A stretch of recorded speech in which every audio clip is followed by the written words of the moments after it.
for this. See you there.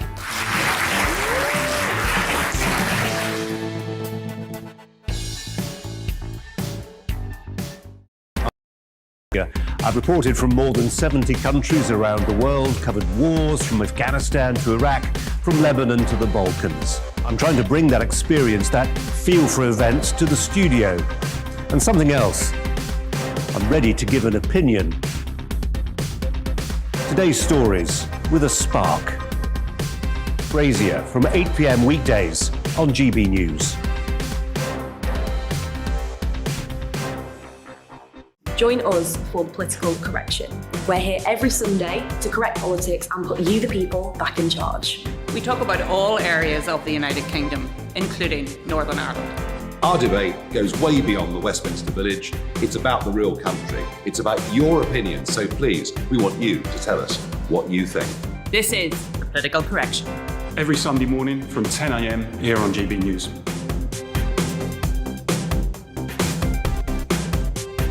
Hi, I'm Patrick Christie's. And I'm Mercy Moroki. And we're hosting a show right here on GB News, 9:30 a.m. till 12 p.m. every single weekday, called to the point. We're going to be talking about all the big issues that matter to you at home in Britain. Absolutely, whether it's holding politicians to account, discussing what's taking place in the Channel, banging on about law and order, we're not afraid to do the absolute lot of it. Yes, and if you're thinking it, you can guarantee that we'll be saying it. Make sure you're here 9:30 a.m. till 12 p.m. every single weekday, right here on GB News, for To The Point.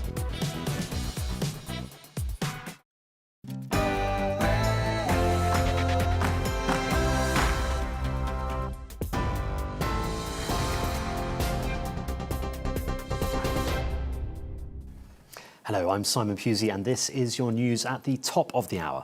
The Prime Minister has personally asked the French President to take steps to de-escalate the row over post-Brexit fishing rights.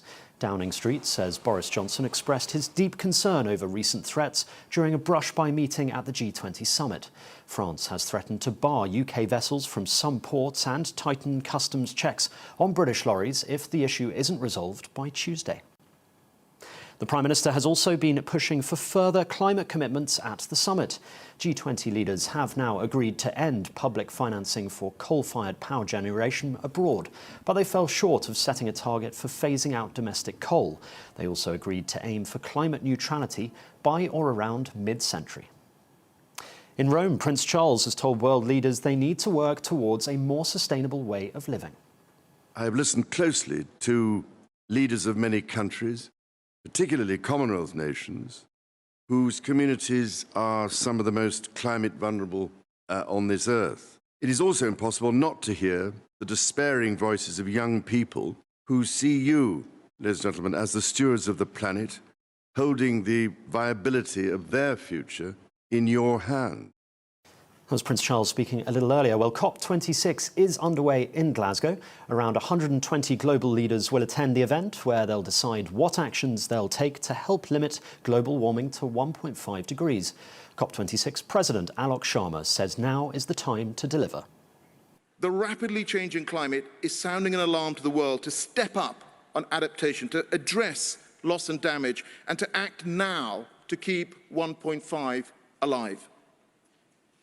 And we know that this COP26, is our last best hope to keep 1.5 in reach. Conservative MP Owen Paterson says he blames the Commons Standards Committee for contributing to his wife's death.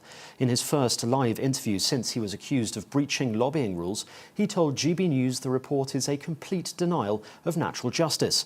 The former cabinet minister faces a 30-day Parliament suspension following an investigation into his lobbying for two companies who paid him as a consultant. He rejects those findings.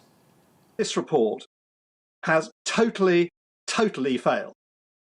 It has not interviewed me properly. I produced 17 witnesses who've all corroborated my version of events. Anyone can recognise that if someone is not interviewed, not even met for 17 months after an inquiry is launched, during which time their wife takes their own life because, not entirely, we'll never know entirely why, but the pressures and the manner in which this inquiry was conducted definitely drove Rose to despair because she could see no end solution. Wardens are patrolling a beach in Norfolk to protect a group of grey seal pups. The first of the season. They were born at Horsey Beach, where volunteers are roping off special viewing areas. The birthing season runs until late January, with up to 2,500 pups expected.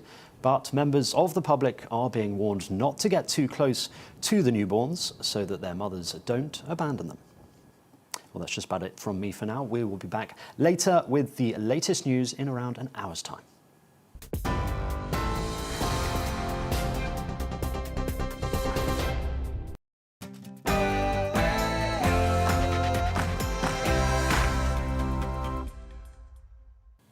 Hello and welcome to We Need to Talk About, your weekend fix, where I pose a question that needs plenty of time for discussion. And today, we need to talk about being woke.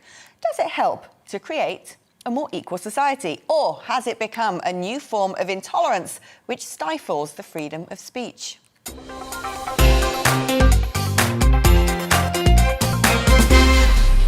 It sounds rather innocuous, one of those modern terms that older generations struggle to comprehend.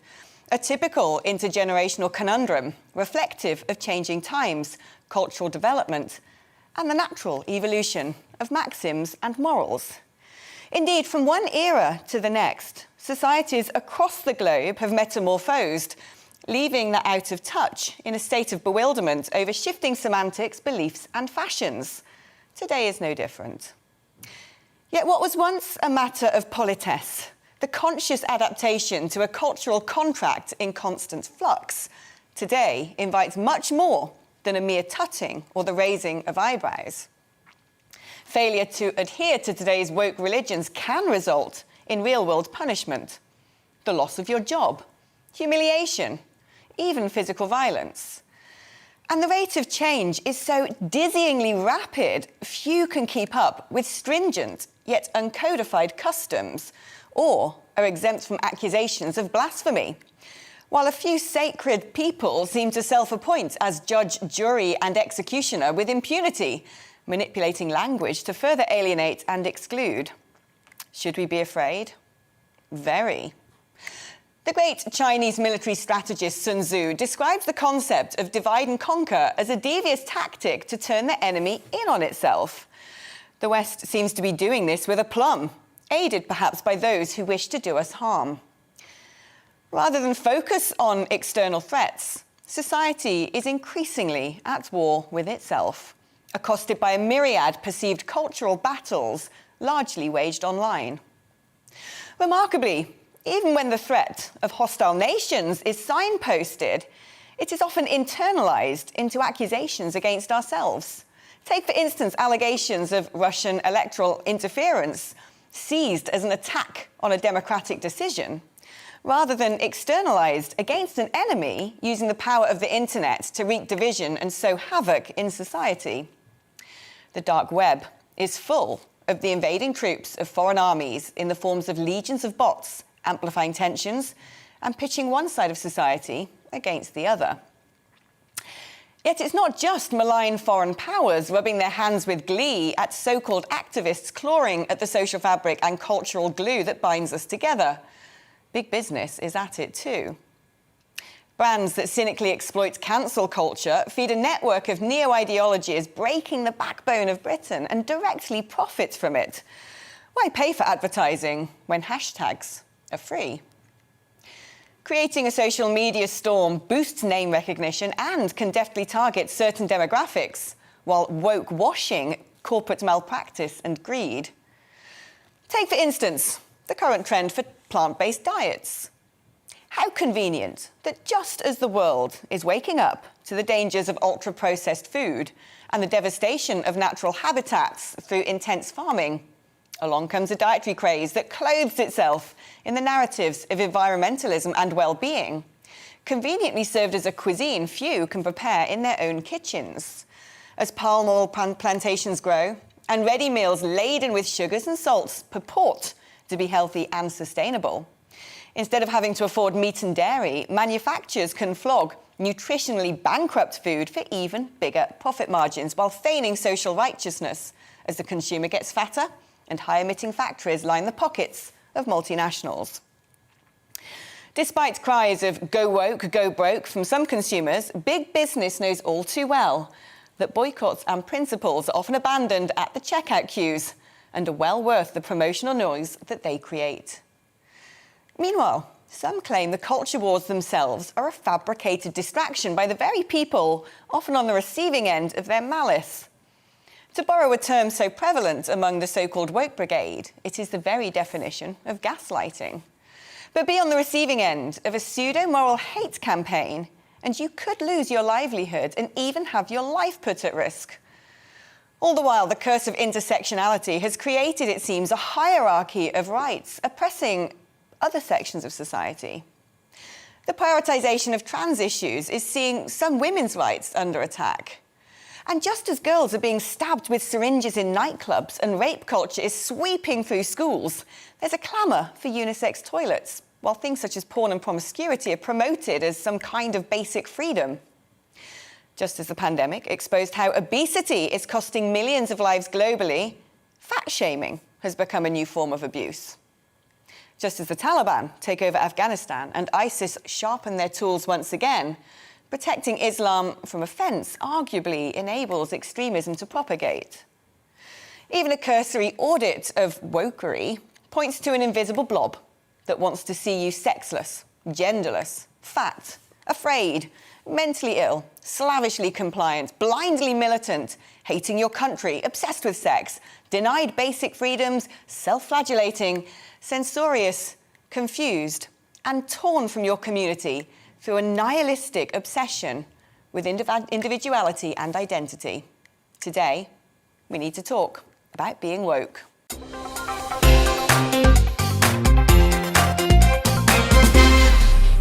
Well, before I speak to my guests, I just want to outline the concept of the term woke. Woke doesn't mean just political correctness. That's too simplistic.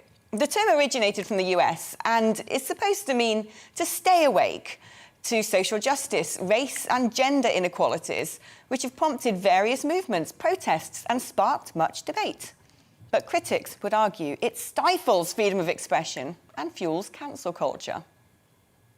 Well, let's take a view of this from all sides. And first of all, I'm going to talk to Peter Tatchell, who joins me now in the studio. Peter, delighted to have you here. And especially interesting for me to talk to you about what's become extremely delicate and vociferous campaigns when it comes to trans rights and women's rights and how we balance that out. And increasingly we have terms like TERF being shouted at women, the cancellation of Kathleen Stock. And my question is, how do we bridge this gap and what's causing that disconnect? Well, I'd say first that everybody should really calm down. Everybody's entitled to their point of view, but there's no excuse for abuse and insult. I don't see a conflict between women's rights and trans rights. To me, all women, including trans women, are victims of misogyny, discrimination, harassment, rape, even murder. So surely all women, including trans women, have a common interest in working together. Now, I've noticed when I came into the studio that you have a unisex toilet here at GB News.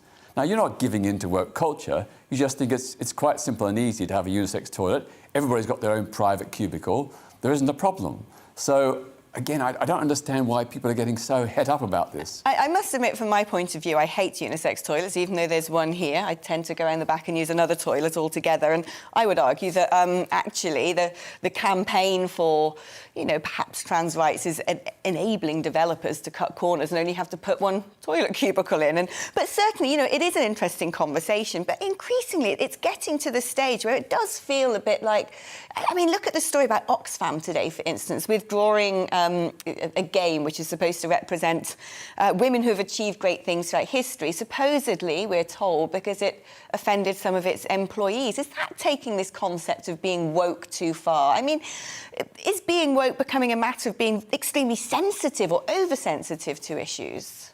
Well, I think we should all try to be inclusive and respectful of others. I mean, way back when I began campaigning 50 years ago, the N-word to describe black people was quite common. But then black people and their allies said, no, that's a very offensive word. And now, thankfully, most people accept that you shouldn't use the N-word. It's just about showing kindness and respect. And I don't think if people make an inadvertent mistake, they should be punished or demonised. You know, we all make mistakes. So I think a bit more live and let live is needed. But do you think that there is now a sort of witch hunt culture where people almost actively seek synthetic offence? You know, things that, frankly, if you're an adult and you go about your daily life, you shouldn't necessarily be offended if someone doesn't happen to know your pronoun. You should at least have a little bit of latitude or bandwidth to accommodate that. But in fact, it's almost becoming a militant campaign to try and find people and attack them, especially if that person has a public position. Well, I agree. If someone has indicated to you their preferred pronoun, then just out of respect and kindness, please use it.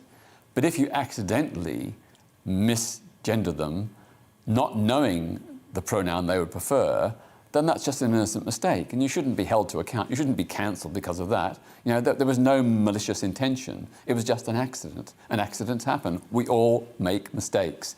And I think what I do say is that there is a place for some cancel culture if people are advocating extreme racism or violence or glorifying terrorism. I think they should be cancelled. But if they make some innocent mistake or slip up a bit, let's forgive. Let's give the opportunity of redemption. And I find it really stressful and strange that people with often impeccable records, they make one mistake and they're cast out. That is so wrong. We have to be willing to forgive. You've been on the receiving end yourself, haven't you? I mean, you've been such a pivotal figure in the campaign for LGBT rights, and yet you found yourself at some point on the receiving end of people saying that you weren't doing enough to accommodate, was it trans rights? Well, no, I've always been campaigning for lesbian, gay, bisexual and trans rights. Yeah. But I did write a letter to the Observer, or I did co-sign a letter to the Observer a few years ago, where I said that, you know, that there should be no violence or threats or intimidation. This debate should be conducted with civility. And because some of the other co-signers were trans-critical feminists, I was denounced for signing that same letter. Now, obviously, that letter did not in any way criticise, deny or abrogate the rights of trans people. That was not the issue. The issue was about civility of debate. And I'd like to think that I've often taken some very strong positions, but with all my critics, I've been polite and courteous. I've countered their arguments in a civil way, and I think that's the way we should behave. And if you want to win the trans debate, shouting abuse isn't going to get it. You need to show why the critics of trans people are wrong. You know, produce the counter-evidence, the counter-arguments. That's the way we have a civilised debate, but also how we change hearts and minds. Well, let's also get a view of this from across the pond, and indeed from here. Joining me now is Rod Liddle, Associate Editor of The Spectator, and John Burnett, who's a US political commentator. Welcome both to the afternoon agenda. I'm going to start with you, John. Do you think, Peter Tatchell was just saying we need to start having civilised conversations. Do you think that the opportunity for civilised conversation is long gone? Absolutely, it's long gone. You know, he seems like a reasonable person, but the global woke movement is not open to hearing anything that is not getting their way. That's the only thing that they want. So they have blissful ignorance. And when you look at wokeism, it's not a codified set of principles. It's not based upon anything else but how they feel on that particular day.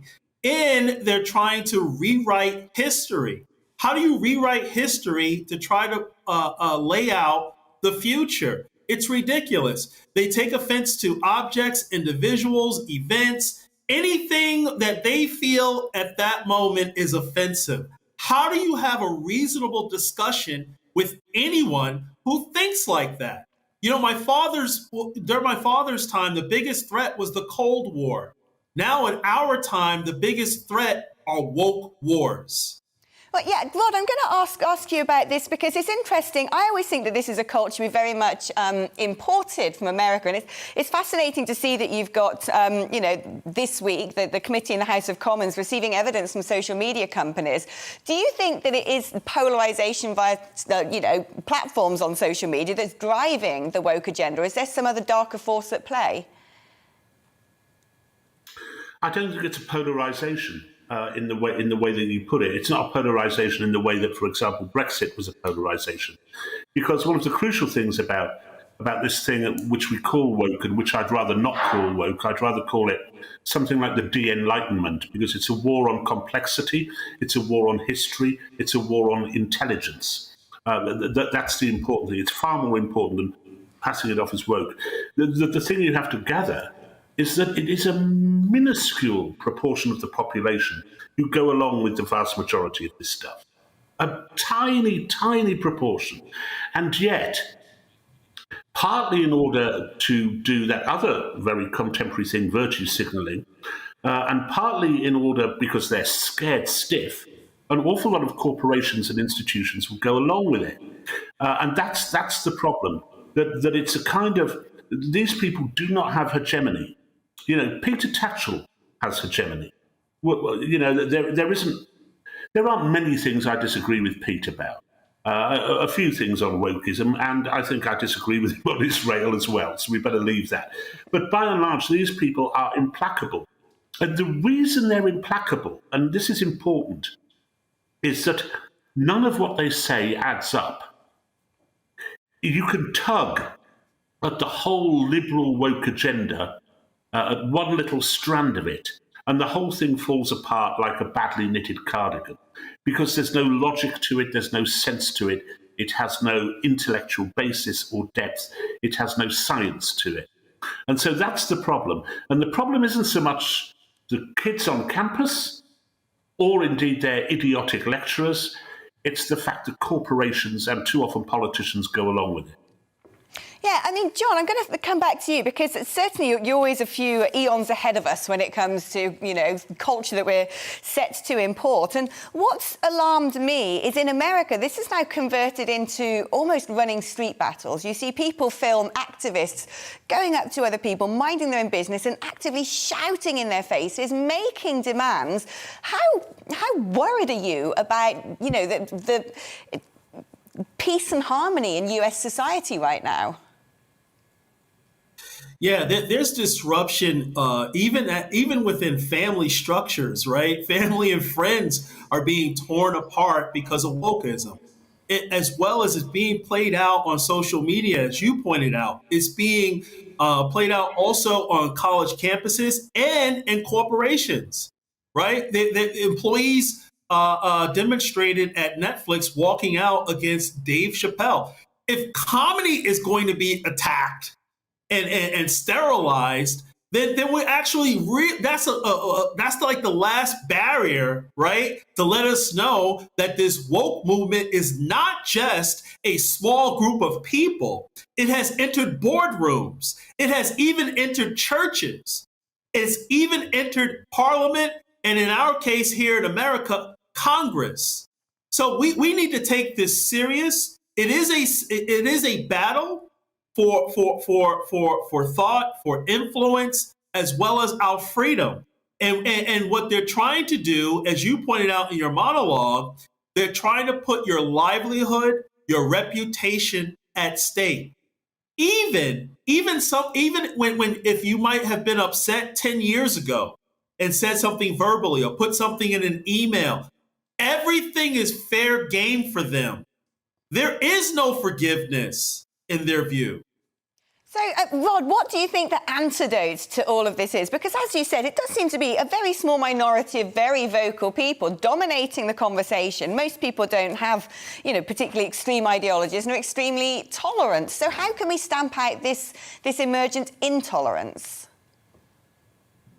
Well, firstly, just to comment on the issue of comedy, which was brought up, and of course, that is one of the first things which they've been having a go at. But don't forget what Herbert Marcuse said back in the early 1960s, that comedy was the last refuge of the bourgeois. So a lot of this stuff comes from post-Marxist thought. It comes from the Frankfurt School of Marxists of the 60s, and it's been developed into an insane and illogical manifesto. What do we do about it? There are signs that here and there we are doing a few things about it.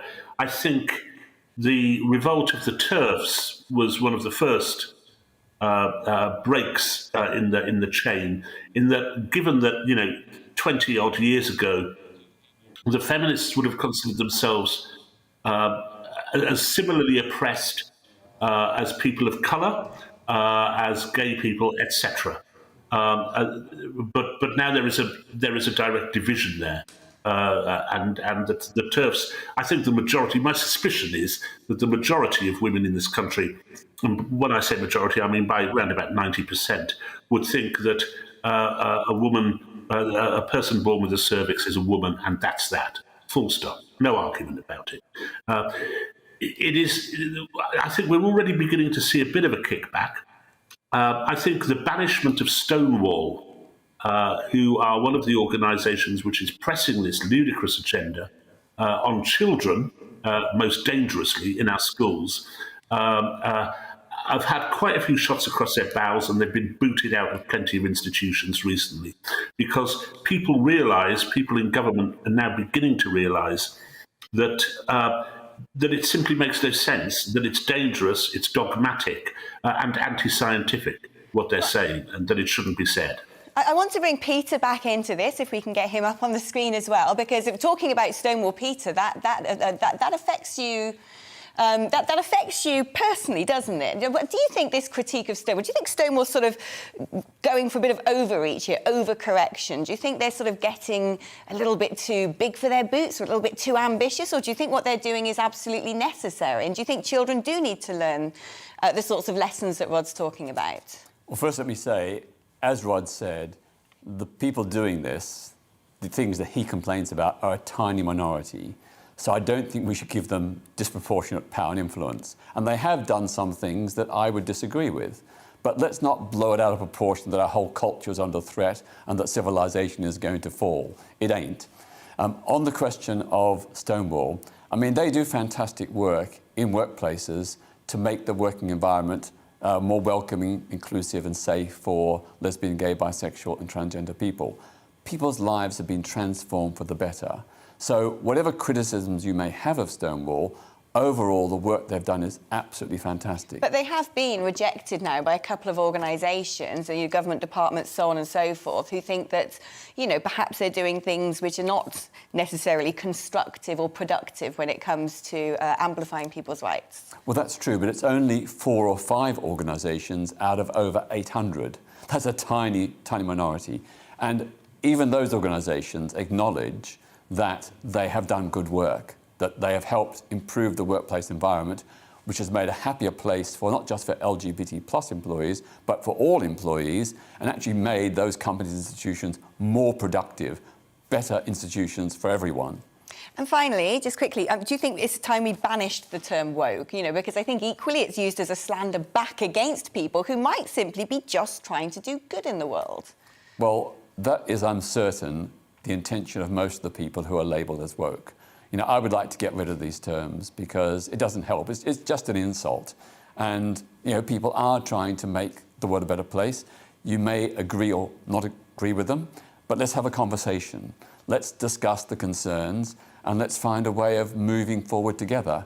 You know, it's no good fighting each other. That's not going to get us anywhere.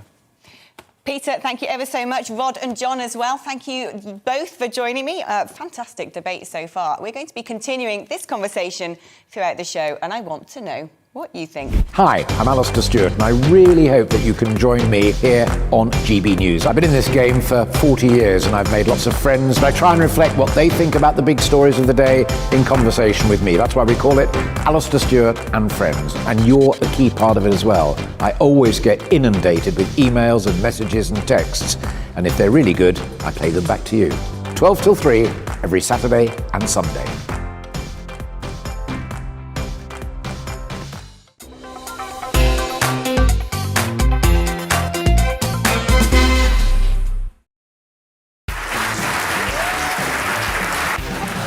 My name is Andrew Doyle. Join me every Sunday evening at 7 p.m. for Free Speech Nation. This is a show where we address current affairs and news stories of the week with the help of 2 wonderful comedian panellists. I brought in comics because I want to give it a lighter edge, and also they work for less. See you there.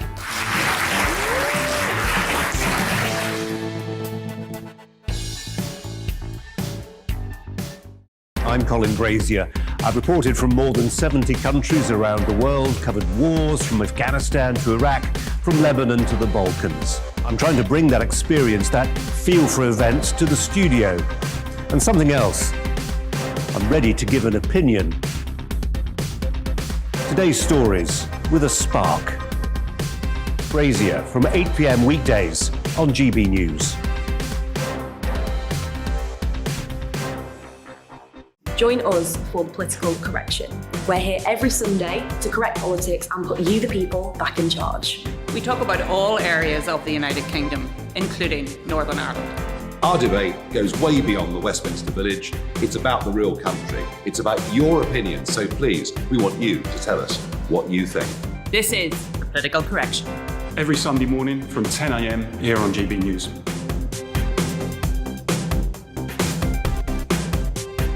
Hi, I'm Patrick Christie's. And I'm Mercy Moroki. And we're hosting a show right here on GB News, 9:30 a.m. till 12 p.m. every single weekday, called To The Point. We're going to be talking about all the big issues that matter to you at home in Britain. Absolutely, whether it's holding politicians to account, discussing what's taking place in the Channel, banging on about law and order, we're not afraid to do the absolute lot of it. Yes, and if you're thinking it, you can guarantee that we'll be saying it. Make sure you're here 9:30 a.m. till 12 p.m. every single weekday, right here on GB News for To The Point. I'm Mark Dolan. Join me live from 9 p.m. to midnight every Friday, Saturday and Sunday. Your weekend starts here. My show exists to do three things: to inform, to debate and to entertain. Big guests, big stories and big opinions. And I can't do any of it without you. It's lively and it's a little bit funny. So join me from 9 p.m. to midnight every Friday, Saturday and Sunday on GB News. Join my show Farage, 7 p.m. till 8 p.m. Monday through Thursday. And there you will get opinion, analysis, debate, and I'll cover stories that nobody else dares to touch. And then for the last 15 minutes, talking pints. We're over a drink. We have a civilized conversation with someone. We very often disagree, but we do it in a grown-up way. Come and join me on Farage.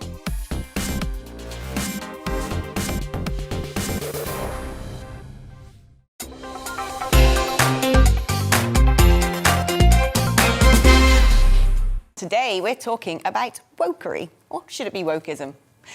Has it always been the way that we have struggled to discuss the big issues? Have we as humans historically harvested such discord? Well, indubitably, or there would have been no conflicts, no coups, no campaigns. Yet today, the ubiquitous term woke is used as a go-to slander for just about anybody deigning to push for progress. Social justice warrior, leftist liberal. And on the other side, gammon, Karen, turf, the list is endless. But as communities evolve, and particularly perhaps in the light of being in a modern multi-faith, multiracial society, having open conversations about cultural issues is imperative. So how do we manage this when the gulf between us seems intraversible? And who's to blame? Have today's luxury ideologies become an indicator of status, where the baubles of being woke can be hypocritically flaunted on twibbons, on T-shirts and in trendy takes by people who are not on the sharp end of their impact, who proclaim right-on viewpoints to showcase their social standing while demanding others check their privilege? Is being woke just the normal development of a changing society and a force for good? Or is something else going on here? Dark forces at work trying to break up society rather than bring it together?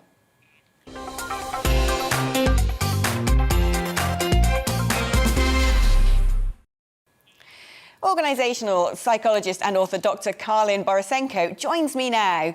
Dr. BORYSENKO, thank you so much for coming on. Do you think that society's become a lot more polarised? And, what we're talking, when it comes to woke culture, the culture wars, is this a real threat to us, or are we sort of over-amplifying this? No, this is absolutely a real threat that everyone needs to take seriously. The entire goal of the woke agenda is to destabilize the system. They do this by creating divisions. I mean, people who are woke, they think that they are awake, that they see the true injustices in the world. But what's really going on is they're implementing an extremely regressive ideology that is leading to segregation, that is leading to inequality. It is exactly the opposite of what they claim to be doing. But there must be people out there who are simply trying to campaign for a better world, who realise that there are people still who are oppressed, repressed, suppressed, whichever, whose rights are not being listened to, and there are still big conversations to be had. Is there a risk that bandying around terms like woke is actually going to prevent societal advancement? You know, Alex, you bring up a good point, which is that a lot of people adhering to this ideology, they are doing it from a really good place. They think it's what makes you a good person. They want to fight for rights of people who they perceive haven't had their rights well served before. But the fact of the matter is that they aren't thinking through to the logical end result of what they're doing. A common thing that people who adhere to the woke ideology advance is the idea of equity. Now, equity sounds great. It makes it seem like everyone should be treated equal. But that's not really what it means. It doesn't mean equality of opportunity. It means equality of outcomes. And when you're trying to create a society where everyone has equal outcomes, fundamentally that means that you're going to take the most extraordinary among us and pull them down to the most mediocre level, because you can't lift everyone up to the highest level. That's not how human beings work. We have people among us who are truly exceptional, and they should be allowed the opportunity to be exceptional, while we're giving everyone else the same opportunities to succeed as they are. If they show up, if they work hard, they should be able to achieve their goals. That's not what the woke want. They want everyone to be the same. But what is driving this? Because, you know, it seems to me there's a sort of unidentified blob that wants us to be sexless and genderless and hate our countries and hate ourselves and hate everyone who doesn't agree with what we have to say. And if the push is for societal equality, then it's surely at counterposition with this almost nihilistic obsession with individualism and individuality and identity politics. What is behind this? Why is it that we can't have just quiet, progressive and productive conversations anymore? Well, because if we just had quiet and productive and individual conversations, that wouldn't help them achieve the end goal of what they ultimately want to achieve. I mean, you asked what's driving this.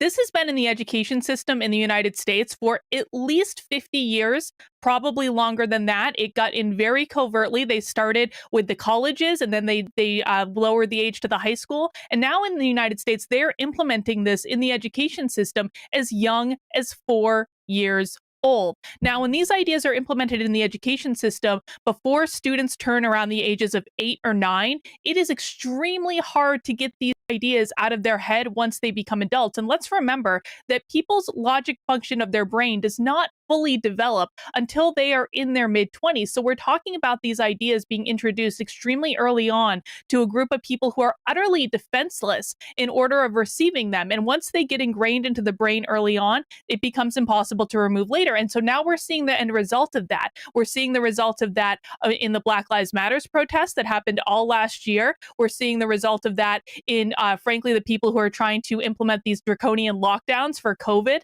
So we're seeing the end result of what the woke want, which is, again, to make sure we are all at the same level. They don't want people to be individuals. They want people to assimilate into a larger groupthink ideology. Don't go anywhere, because actually joining me in the studio, and I want to be able to, the three of us, to have a good old discussion about this, is the Black Lives Matter protest organiser, IMARN AYTON. IMARN, thank you for coming back in again. Thanks for having me. I mean, it does seem, when I saw, you know, video footage coming out of America, there did seem to be some very extreme footage emanating perhaps from the Black Lives Matter movement, where you had people walking down, you know, streets shouting at white diners, just having food, minding their business in a restaurant, and, you know, shouting, check your privilege, you know, all sorts of things. I mean, that surely was never the intention of the movement, but how did it get there? Why is that happening? Well, firstly, I have to say that just like the term racism, the BLM movement has been put into this homogenous box, especially in the UK. And what a lot of people don't realise is that the BLM movement comprises of different ideologies, several ideologies. So you have those that are abolitionists, that believe in anti-capitalism and abolishing the police. And then you have those like myself who believe in reform. And I think everyone has a different approach and a different stance. And what I think is the issue is when we lump everyone together and act as if we're all the same, just like when we refer to woke, as if it's just this homogenous box of people that all believe and act the same. And in actual fact, individuals, I find in this particular instance, tend to add their agenda to the definition, because the definition itself, firstly, is colloquial slang within black culture. It simply means to be awake. alive and alive to social injustices. So the term itself isn't contentious. And I find that when we put it into this homogenous box, that's when we find the issues occur. Well, going back to you, Doctor, I mean, listening to someone like IMARN, who is evidently, you know, a balanced, sensible person who wants to have a progressive debate, do you think it's the case that I mean, you referred earlier to they are teaching things in school, they are pushing agendas. Who are they? And are they hijacking movements that are otherwise trying to do some good? Well, listen, of course there are reasonable people involved in Black Lives Matter. I'm sure Amon and I could actually sit down and have a very reasonable conversation.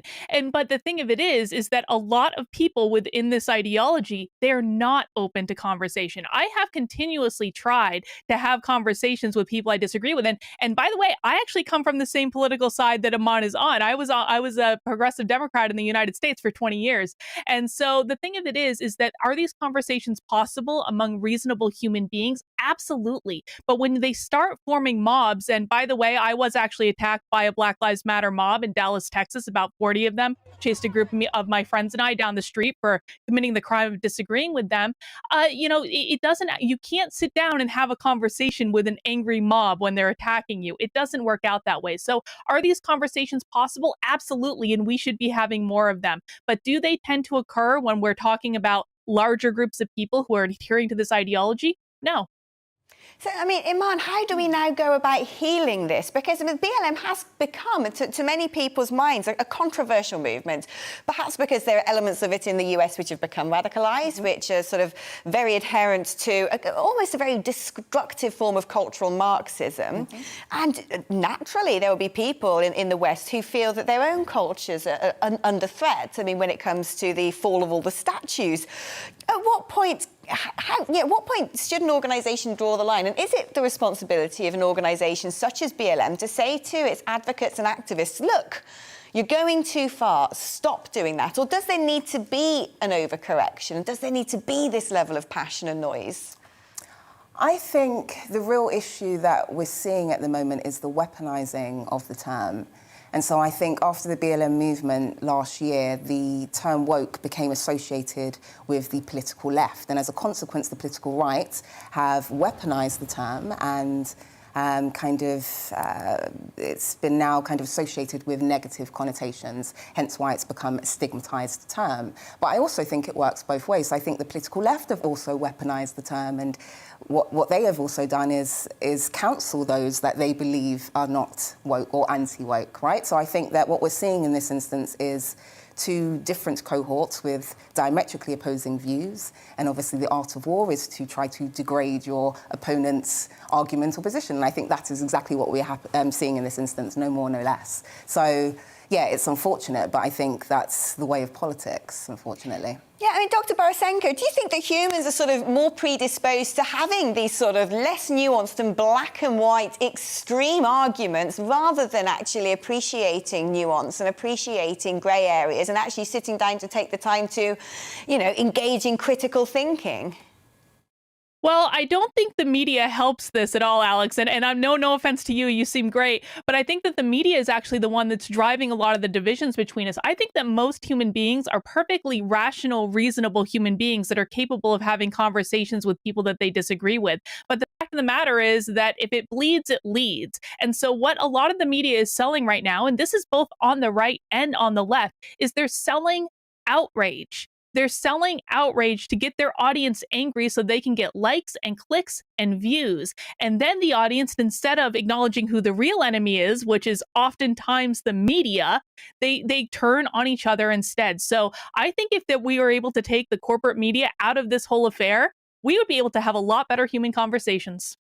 In defence of media, what I would say is, you know, we're certainly in the UK, we work in a regulated profession. Is it not potentially social media to blame here? I mean, we're actually now seeing Facebook giving evidence in front of a committee in the UK Parliament and talking about the whistleblowers, talking about essentially that the algorithms of Facebook actually push and hyper-concentrate polarising content as opposed to things which is, you know, just general middle-of-the-road discussion.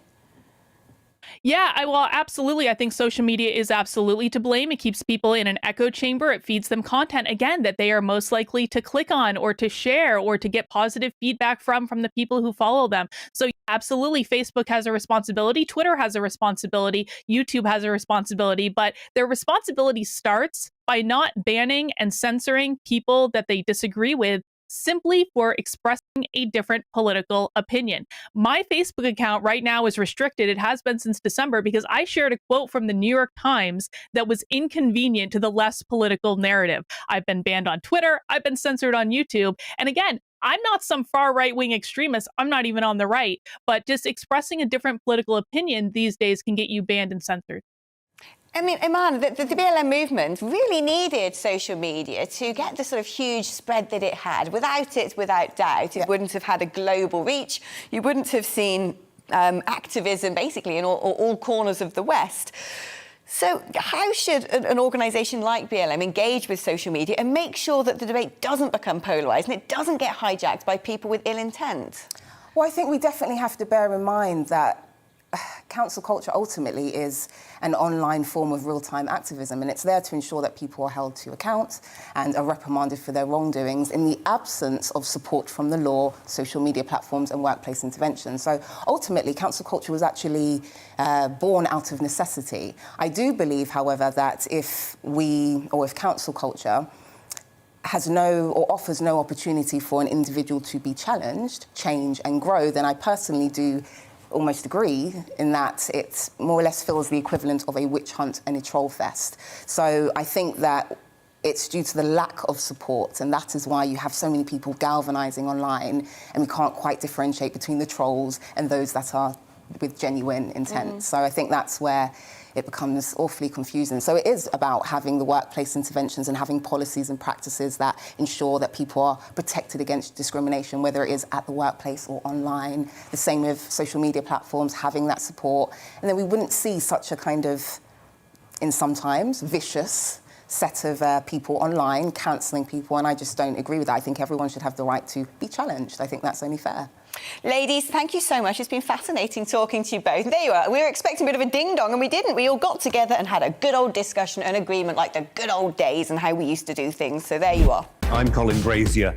I've reported from more than 70 countries around the world, covered wars from Afghanistan to Iraq, from Lebanon to the Balkans. I'm trying to bring that experience, that feel for events, to the studio. And something else.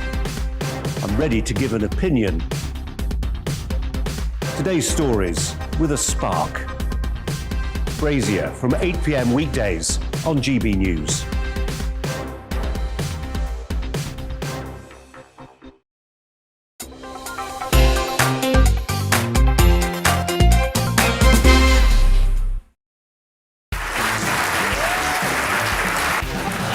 My name is Andrew Doyle. Join me every Sunday evening at 7 p.m. for Free Speech Nation. This is a show where we address current affairs and news stories of the week with the help of two wonderful comedian panelists. I brought in comics because I want to give it a lighter edge, and also they work for less. See you there.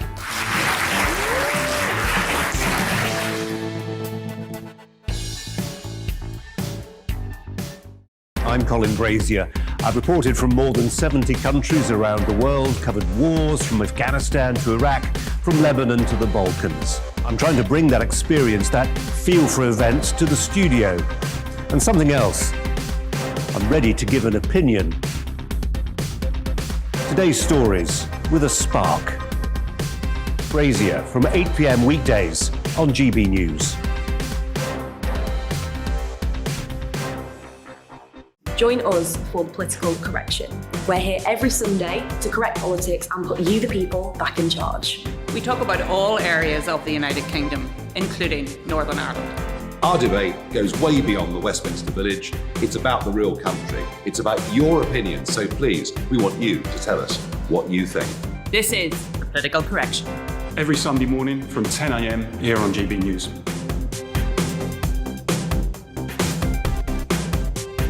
Hi, I'm Patrick Christie's. And I'm Mercy Moroki. And we're hosting a show right here on GB News, 9:30am till 12pm, every single weekday, called To The Point. We're going to be talking about all the big issues that matter to you at home in Britain. Absolutely, whether it's holding politicians to account, discussing what's taking place in the Channel, banging on about law and order, we're not afraid to do the absolute lot of it. Yes, and if you're thinking it, you can guarantee that we'll be saying it. Make sure you're here 9:30am till 12pm, every single weekday, right here on GB News for To The Point.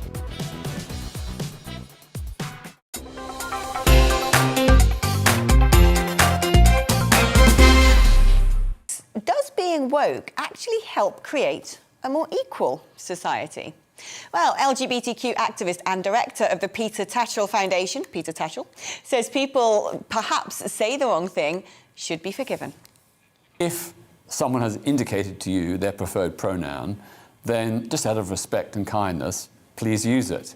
But if you accidentally misgender them, not knowing the pronoun they would prefer, then that's just an innocent mistake, and you shouldn't be held to account. You shouldn't be cancelled because of that. You know, there was no malicious intention. It was just an accident, and accidents happen. We all make mistakes. And I think what I do say is that there is a place for some cancel culture if people are advocating extreme racism or violence or glorifying terrorism. I think they should be cancelled. But if they make some innocent mistake or slip up a bit, let's forgive. Associate editor at The Spectator, Rod Liddle, says anti-woke says none of what they say it adds up to.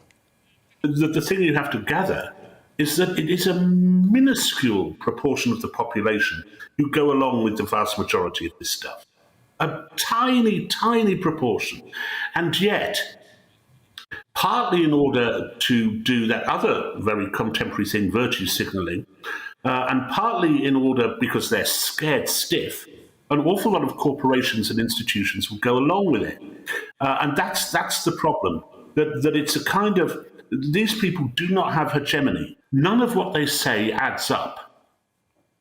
You can tug at the whole liberal woke agenda, at one little strand of it, and the whole thing falls apart like a badly knitted cardigan, because there's no logic to it, there's no sense to it, it has no intellectual basis or depth, it has no science to it.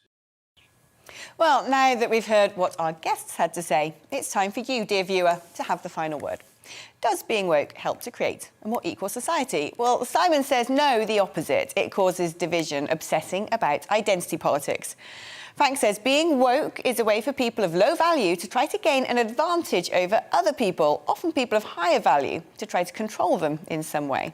Alex, not this one, says, I've never cared about race in any way, just thought people were people, but with different skin tones. Nothing to see here. Now I feel bombarded with accusations and blame for things I didn't do or benefits I've never seen, and with ethnic minorities demanding ever more from me. Mick says, wokery is to create more inequality and interculture conflict. Daryl says, it enlarges minute, irrelevant issues because some people are either too petty or too sensitive. Bruce says definitely not. It's produced a more fractious society, one with worse racial undertones. Things weren't perfect, but they were evolving. This rubbish has set things back, and the kids are actually taught to believe it, so they have no basis in reality. Max says most woke people I come across believe and behave as if they're morally superior. Their constant fight to destroy and rewrite history and science is getting tiring now. Alan says a completely undemocratic attempt to divide society and impose thought control. Pathetic and dangerous. These individuals and corporations need to be identified and challenged. Disgusted by the lot of them. Mark says no, it appears to be having the opposite effect. Misha says woke people are the most disgusting and disgraceful people on this planet. Calm down there, Misha. Rob says, hell no. How can intersectionalizing people into smaller categories and communities be bringing everyone together? Ted says, woke is a word that's used as a weapon against the silent majority. We're demanded to be tolerant towards minorities, but the minorities are not tolerant to the majority. And in fact, it is breeding much less tolerance. Phillips says, no, wokeness is a terrible thing. It has caused more upset and discord than anything since the Second World War. Not even the Cold War with the USSR caused this much unrest, and the mainstream media and Boris Johnson have not helped at all. Keith says wokeness has nothing to do with a more equal society. It is dangerous and undemocratic groupthink and intolerant of other opinions. The aim of wokery is to subvert our society and replace it with one in which only one opinion on any matter will be permitted.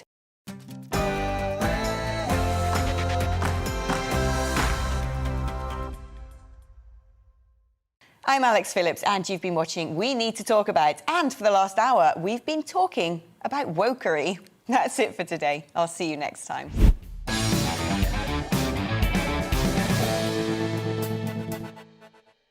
Someone like Ricky Gervais in this country, he says whatever he wants, and he doesn't care about because he can't be cancelled, you know? And he can come to America. Well, yeah. And he gets to come over here. He can't be canceled, but I still think that even he toes the line a little bit. He thinks about it. I mean, I do think he considers it. You have to, you know, because the weird thing is, like for me, like what I feel about what's happening right now. I mean, I feel like I could talk about it on stage because I'm established, but I also think, like, you know, if you're partners with the biggest streaming service in the world, and then if you also, you know, you're doing a commercial for this international company, and so you have to think, you know what, how much do I really want to rock the boat? And as a comedian, it's your job. You know, the best description, Ralph Gleason, who was a terrific writer, talked about Lenny Bruce in a seminal book about Lenny Bruce, and he said that Lenny was the pearl in the oyster. Yeah. And Lenny Bruce, the great American comedian. And so the oyster is a beautiful thing that's created. So the oyster is the society, and it creates this beautiful thing, a pearl, like Lenny Bruce. But the pearl is attacking the oyster. Yeah. So, and it has to cover it, and hopefully it just goes away. And it's this beautiful thing. So I do think that sometimes I think people forget that this is supposed to be an irritant. You are supposed to, as a comedian, you're supposed to be controversial. You're supposed to take the other side. You're supposed to get the audience to question their foundational thinking. And that, to me, what's happening with this wokeism, and I've been thinking about it a lot, because also it has to do with this new religion of scientism, is that what was really happening is this, as our good friend, Professor Peter Boghossian, he will tell you, there is even though they claim to be atheistic or atheist, or they claim they are still, there's a religious architecture in their thinking. Yeah. And so in that religious architecture, you're either with their religion or you're a heretic. And if you're a heretic, they try to burn you at the stake with this new fanaticism, and the burning you at the stake is social media. That ability to look away and let things be is a sign of maturity. And behind closed doors, and this is what the racism of low expectations is about, but those Muslims, they're just not there yet. That's really what it boils down to. That's a really interesting point as far as is it this expectation that Muslims are likely to react violently if they're upset? That's a very patronizing because the Christians used to do that in the past. They're over it now. Right. They're old enough, they're mature enough, they're adults. But the expectation that a Muslim who expects to be offended. Yes. So the assumption is, if you're a Muslim, a drawing of the Prophet Muhammad, whether it's flattering or not, is going to offend you. Can you look away? Well, it's not necessarily true that all Muslims would be offended. Well, first of all, it's not true. Yeah. That's again why I think it's a form of racism, and it's a form of, in itself, if you want to pursue the notion of Islamophobia, yes. It is actually a form of phobia. First of all, it's not true. It applies to a minority. Yes. But the assumption is they can't deal with it. The Christians can, the Jews can, maybe the Buddhists and the Sikh can. Yes. But the Muslims, they can't deal with it. They're just going to erupt in a violent rage. What I'm trying to investigate is bias. Yes. And how it's formed, because I definitely have bias. I am biased. We've all got bias. But do you think almost that you've been formed, like you're such a product of your culture and your background, that in a way you don't have a choice the way you think? Are you a bit, or do you think you have been critical and thought about politics and thought about these things and come to your own resolution? I think that there's a bit of that, but one of the things that the book highlighted to me was there were little small c conservative moments, even quite early in life, and I don't know where that comes from in your personality. Maybe you've got like a bit of judgy DNA or a kind of personal responsibility chromosome or something. Yeah. But I believe that some of it is intuitively there in people. And so that lays a sort of bedrock for who you're going to be. And even when, I mean, it was in the book, but even when I voted with a lot of conviction for Blair in '97, I don't regret that. I still think that's the right thing to do. But when Michael Portillo was unseated, was it Kensington and Chelsea? Yeah. And the whole country were laughing. And I just felt a bit sorry for him. You felt bad for him, yeah. I just thought, oh, bless him. And I thought, something's wrong here. Because at the time I was living in a council house in Mitcham, I could hear people celebrating down the street. And I was just thinking, oh, he's probably doing his best.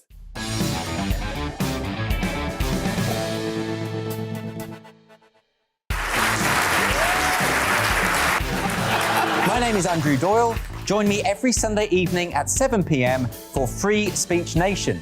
This is a show where we address current affairs and news stories of the week with the help of two wonderful comedian panelists. I brought in comics because I want to give it a lighter edge, and also they work for less. See you there.